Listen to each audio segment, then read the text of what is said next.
Bonjour, je suis Sophie Gaziglia, je suis diététicienne sur le centre hospitalier de Libourne en Gironde. J'interviens dans les services de gastro-entérologie, d'hématologie, d'oncologie, de réanimation et de soins continus. La dénutrition est vraiment très présente dans ces services de soins, donc je participe au quotidien pour lutter contre cette pathologie.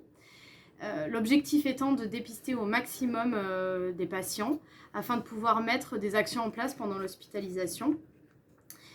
Au quotidien, je travaille en étroite collaboration avec l'ensemble de l'équipe soignante, c'est-à-dire des médecins, des internes, des infirmières, des aides-soignantes, des orthophonistes, des ergos, des psychologues et aussi des assistantes sociales.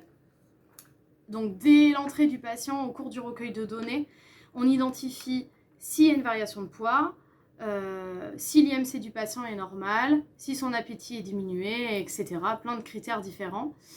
En fonction de ce qu'on a identifié, le médecin va prescrire une consultation diététique.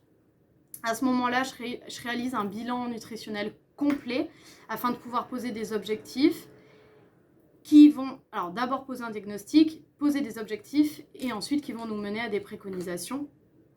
Et là, toujours en collaboration avec l'équipe soignante, on va mettre des actions en place, c'est-à-dire adapter les plateaux des patients, les enrichir, plus ou moins mettre des compléments nutritionnels oraux en place. Ensuite, le suivi du patient est vraiment important sur toute l'hospitalisation pour que à chaque fois on réévalue les objectifs et en fonction de l'avancée du patient, on va plus ou moins ajuster nos préconisations. Notre travail, surtout dans le cadre d'une dénutrition, ne s'arrête pas à l'hospitalisation. Il est vraiment nécessaire de mettre en place un suivi. Moi, dans mon cas, le suivi va être une fois de plus pluridisciplinaire puisque le patient, il peut être suivi par un prestataire de santé, il peut aussi être suivi par une autre diététicienne dans un établissement de santé où va aller le patient, ça peut être aussi en HDJ ou en consultation médicale.